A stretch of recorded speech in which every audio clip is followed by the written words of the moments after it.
মধ্যপ্রাচ্যের উত্তেজনা যেন নতুন এক নাটকীয় পর্যায়ে পৌঁছেছে। যুক্তরাষ্ট্রের প্রেসিডেন্ট ডোনাল্ড ট্রাম্প যখন হোয়াইট হাউস থেকে জাতির উদ্দেশ্যে ভাষণ শেষ করলেন, ঠিক তার পরপরই ইসরায়েলের আকাশে ছুটে আসে ইরানের ক্ষেপণাস্ত্র। মুহূর্তেই পরিস্থিতি হয়ে ওঠে থমথমে, আর শুরু হয় নতুন করে আতঙ্ক। বুধবার রাতে দেওয়া ওই ভাষণে ট্রাম্প দাবি করেন, ইরানের সামরিক সক্ষমতা প্রায় পুরোপুরি ধ্বংস হয়ে গেছে। তিনি এটিকে যুক্তরাষ্ট্রের কৌশলগত সাফল্য হিসেবে তুলে ধরেন। তবে তার এই দাবির পরপরই যে ঘটনাটি ঘটল তা অনেককেই বিস্মিত করেছে।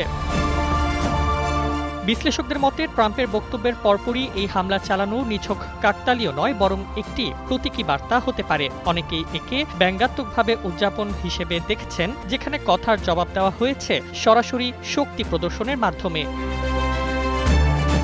এদিকে ইরান এখনও আনুষ্ঠানিকভাবে এই হামলার বিষয়ে বিস্তারিত কিছুই জানায়নি। তবে চলমান সংঘাতের প্রেক্ষাপটে এটি যে উত্তেজনা আরও বাড়িয়ে তুলবে তা নিয়ে কোনো সন্দেহ নেই। সব মিলিয়ে একদিকে রাজনৈতিক ভাষণ, অন্যদিকে সঙ্গে সঙ্গেই সামরিক প্রতিক্রিয়া। এই ঘটনাটি মধ্যপ্রাচ্যের সংকটকে আরও অনিশ্চিত ও বিপজ্জনক করে তুলেছে।